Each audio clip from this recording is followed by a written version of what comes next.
بسم اللہ الرحمن الرحیم۔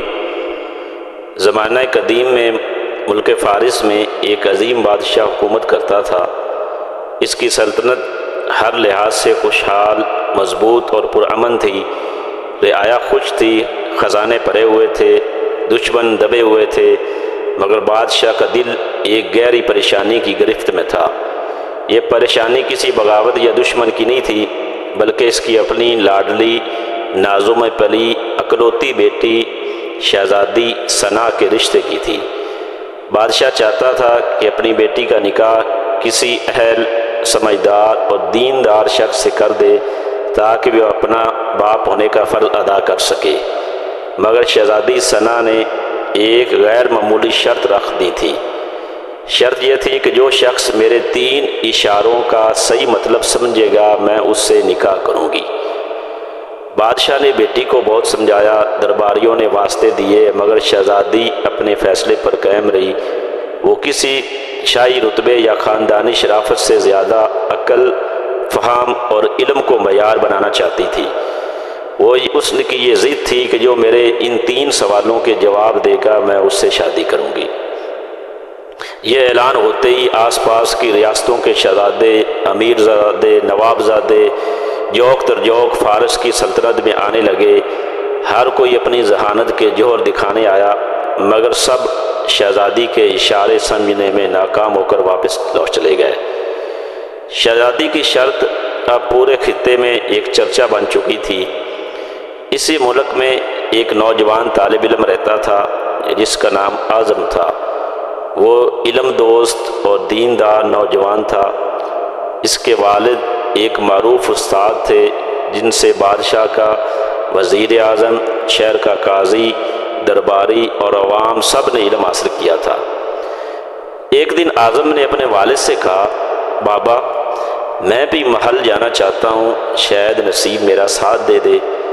والد نے حیرت سے بیٹے کو دیکھا اور نرمی سے بولے، بیٹا اگر تو ناکام ہوا تو لوگ کہیں گے ایک استاد کا بیٹا بھی نہ جیت سکا۔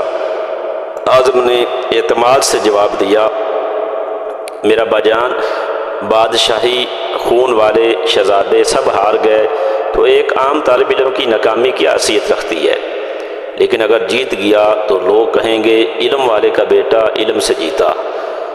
والد نے بیٹے کی بات سن کر خاموشی اختیار کی، مگر دل ہی دل میں دعائیں دینے لگا۔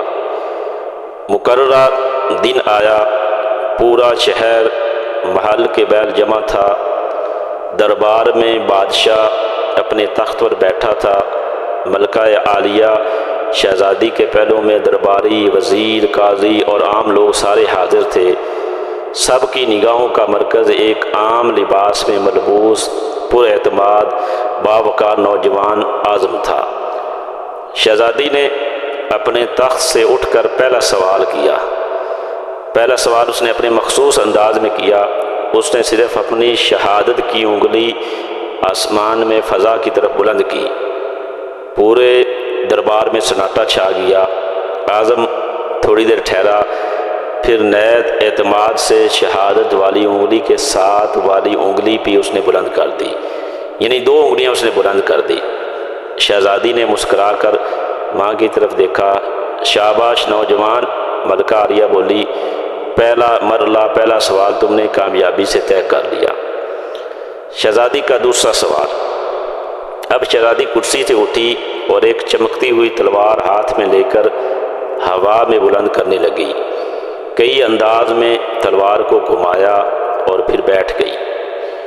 دربار میں مکمل خاموشی تھی۔ پھر اعظم نے اپنی جیب میں ہاتھ ڈالا اور ایک قلم نکال کر ہوا میں بلند کر دیا۔ ملکہ عالیہ کی آواز گونجی، واہ اے نوجوان، یہ جواب بھی درست ہے۔ پورے دربار میں مبارک ہو کی صدائیں گونجنے لگی۔ سب حیران تھے کہ شہزادی کے اشاروں کا مطلب کیا تھا۔ تیسرا اور آخری اشارہ۔ اب شہزادی نے کچھ ایسا کیا جس سے دربار ایک دم ساخت ہو گیا، خاموشی چھا گئی۔ شہزادی اپنی نشست سے تیزی سے نیچے اتری، سیڑھیاں عبور کی، سیڑھی کے اوپر چڑھنے لگی، پھر انہیں چڑھ کر واپس اپنی جگہ پر آ کر بیٹھ گئی۔ کچھ لمحے خاموشی طاری ہو گئی کہ شہزادی کے اس کا کیا مطلب ہے۔ لوگ سارے دم سادے بیٹھے تھے۔ یہ اشارہ کسی کے فہم میں، کسی کی سمجھ میں نہ آیا، حتیٰ کہ خود اعظم بھی کچھ دیر تک حیران کھڑا رہا۔ پھر اچانک وہ اٹھا، آسمان کی طرف دیکھا اور اپنے دل پر ہاتھ رکھ کر شہزادی کو دیکھنے لگا۔ چند لمحے گزرے اور پھر ملکہ عالیہ کی آواز بلند ہوئی، مرحبا اے نوجوان، شہزادی نے تمہیں پسند کر لیا۔ شہزادی شرما کر اندر چلی گئی اور دربار مبارکباد کی آوازوں سے گونج اٹھا۔ سوالات کا راز اور علم کا کمال کیا تھا۔ اب بادشاہ کھڑا ہوا۔ اس نے اعظم سے کہا، نوجوان، تم نے سب کو متاثر کیا، لیکن اب بتاؤ وہ 3 سوال کیا تھے؟ اگر ایک بھی غلط نکلا تو تمہاری گردن مار دی جائے گی۔ اعظم پورے اعتماد سے کھڑا ہوا اور نہایت ادب سے بولنے لگا، بادشاہ سلامت، پہلا سوال شہزادی کا یہ تھا کہ کیا تم اللہ کو ایک مانتے ہو؟ اس نے شہادت کی انگلی سے کھڑی کی تھی شہزادی نے، تو میں نے 2 انگلیاں کھڑی کر کے جواب دیا کہ اللہ اور اس کے رسول پر میرا پورا ایمان ہے۔ بادشاہ نے خوش ہو کر سر ہلایا۔ بہت خوب، اعظم نے کہا۔ دوسرا سوال؟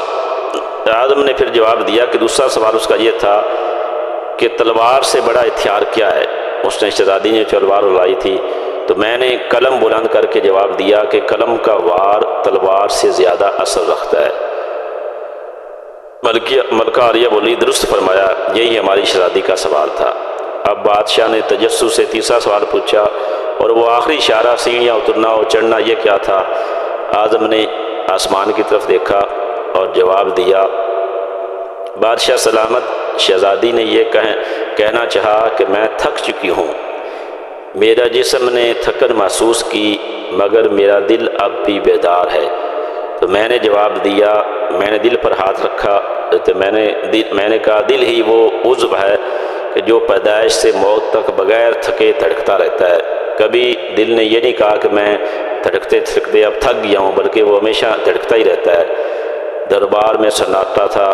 پھر بادشاہ نے جذباتی انداز میں کہا، اے لوگو، گواہ رہنا، میں نے اپنی بیٹی اس نوجوان کو دے دی، کیونکہ یہی وہی ہے جس نے علم، عقل اور دل کی گہرائی سے ہمارے سوالوں کو سمجھا۔ یوں ایک عام طالب علم جو علم و حکمت کا وارث تھا، شہزادی کا دل جیتنے میں کامیاب ہوا۔ بادشاہ نے نہ صرف اس کا نکاح شہزادی سے کرایا، بلکہ اسے اپنا داماد اور سلطنت کا مشیر خاص بھی بنایا، یعنی خاص اپنا وزیر اس کو بنا لیا۔ پورے ملک میں اس طالب علم کا چرچا ہونے لگا۔ شہزادے سارے جو مختلف ریاستوں سے آئے تھے، وہ سارے اس طالب علم کی طرف حیرانگی سے دیکھ رہے تھے۔ وہ سب ہار گئے، مگر ایک عالم کا بیٹا جیت گیا۔ تو واقعی علم کا جو مقام ہوتا ہے، وہاں کوئی عام آدمی پہنچ نہیں سکتا جہاں علم والے پہنچتے ہیں۔